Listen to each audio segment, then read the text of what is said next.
Você já ouviu falar bastante, né? Um dos grandes profetas, Jeremias. Eu gosto muito desse livro. É um livro bastante duro, bastante chamativo, pesado, mas é isso que é necessário, né? Foi importante na vida dos judeus, mesmo que de uma parte bastante dura na vida deles, mas é um livro muito bom para se estudar, porque ele fala uma linguagem abertamente, uma linguagem de correção, às vezes é duro o que ele faz, né? Essa correção dura que ele dá, mas é necessário em nossas vidas, né? Jeremias, conhecido como profeta chorão. Já mencionei isso em outros vídeos que está aí na nossa página, mas gosto sempre de repetir. Chorão por quê? Porque Jeremias, ele sentia a dor, o sofrimento do seu povo, Israel e Judá. O povo que foi escolhido por Deus, onde iria nascer o Messias, o Cristo.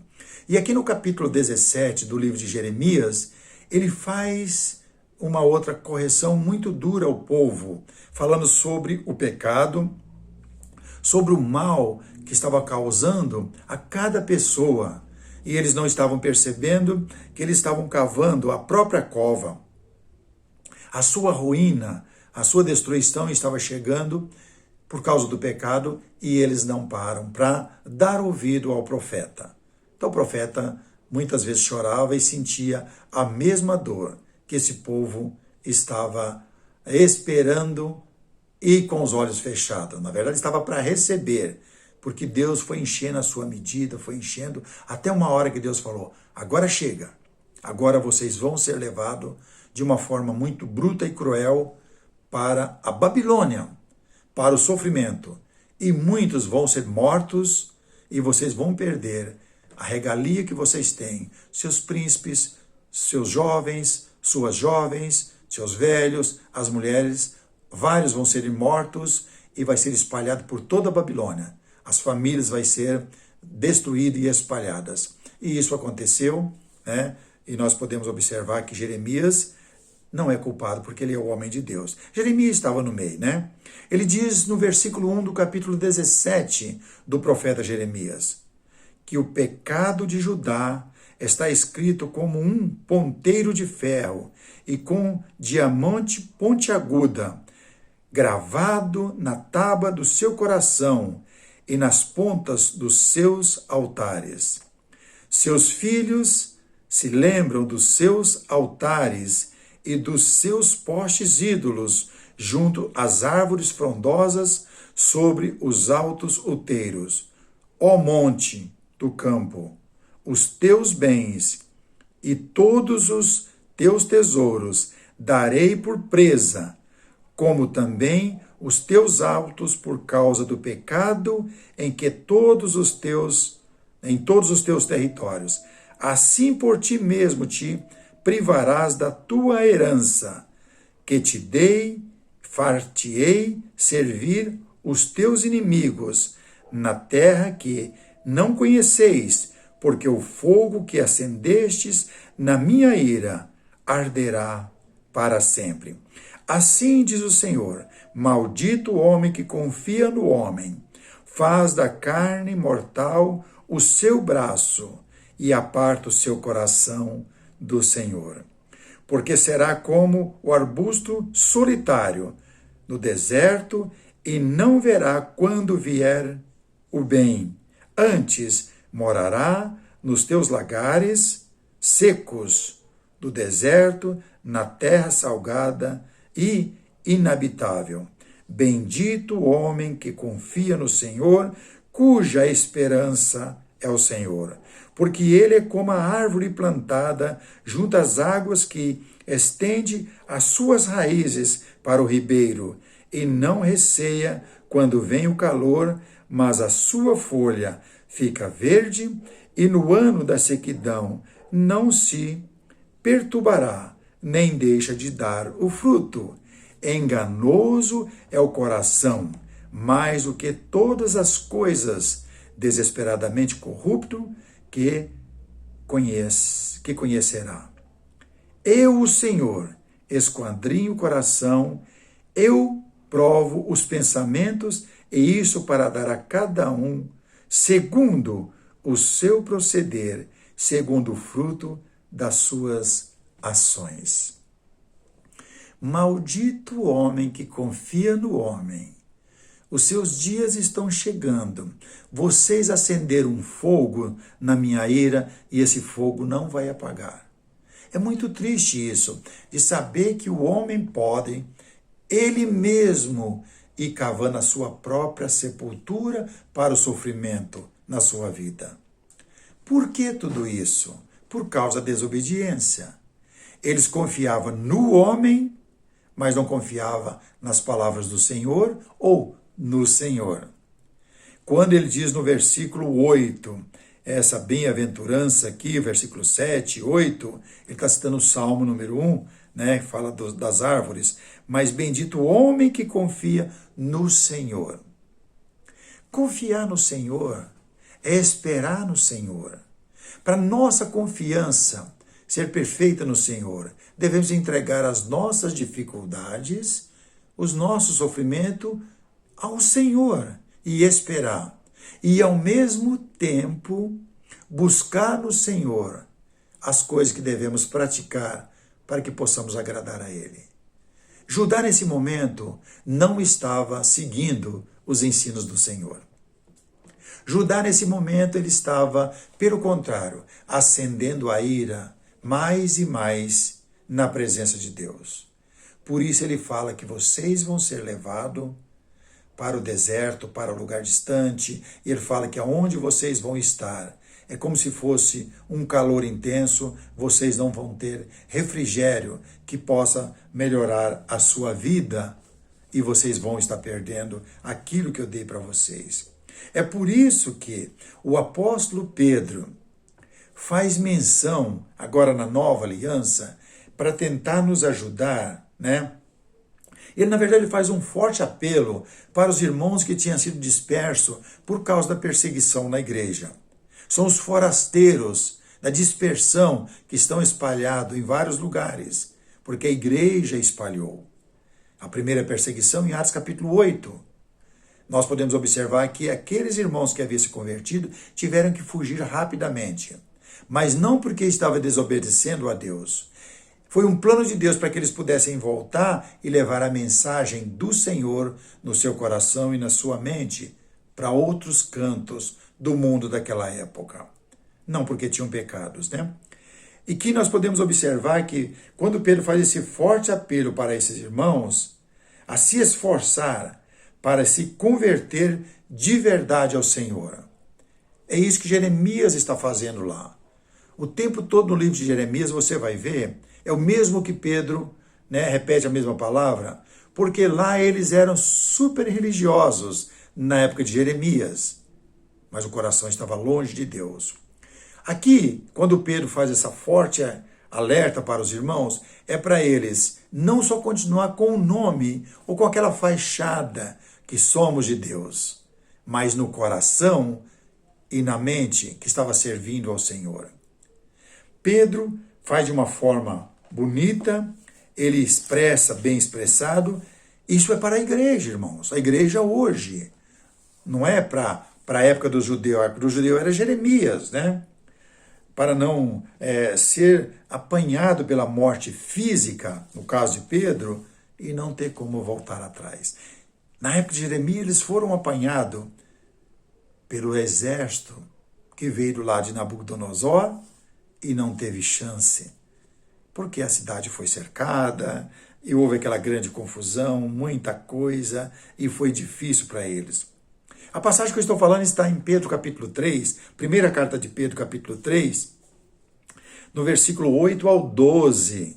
Ele diz bem assim: finalmente, sede todos de igual ânimo, compadecidos fraternalmente, amigos misericordiosos, humildes, não pagando mal por mal, ou injúria por injúria, antes pelo contrário, bendizendo, pois para isso mesmo foste chamado, a fim de recebermos bênção por herança. Pois quem quer amar a vida e ver dias felizes, refreie a língua do mal, evite que os seus lábios falem dolosamente, aparte-se do mal, pratique o que é bom, busque a paz empenhe-se por alcançá-la, porque os olhos do Senhor, os mesmos olhos que estavam olhando Judá na época de Jeremias, é os mesmos olhos que estão olhando para mim e para você, agora na igreja.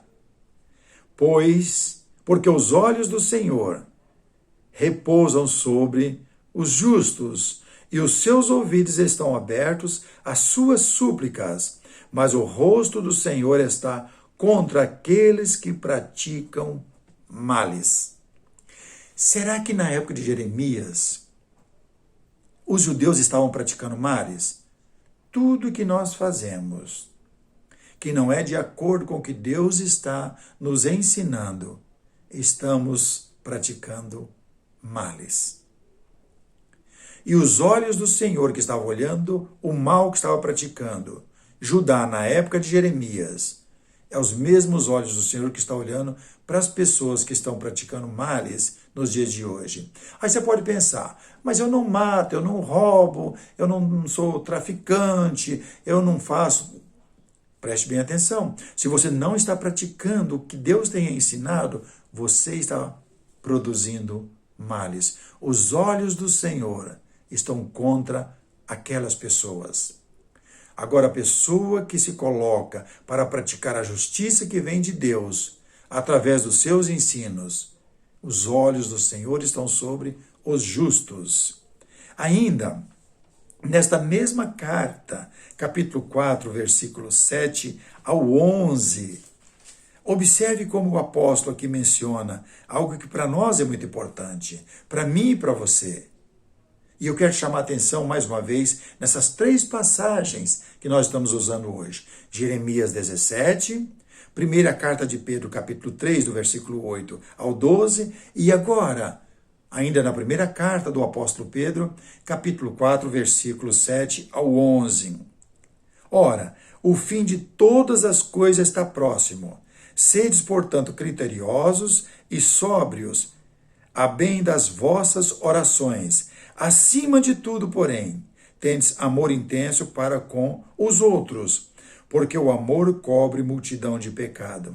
Sede mutuamente hospitaleiros, sem murmuração, vocês devem servir uns aos outros, cada um conforme o dom que recebeu, como bons despenseiros da multiforme graça de Deus. E se alguém fale de acordo com os oráculos de Deus.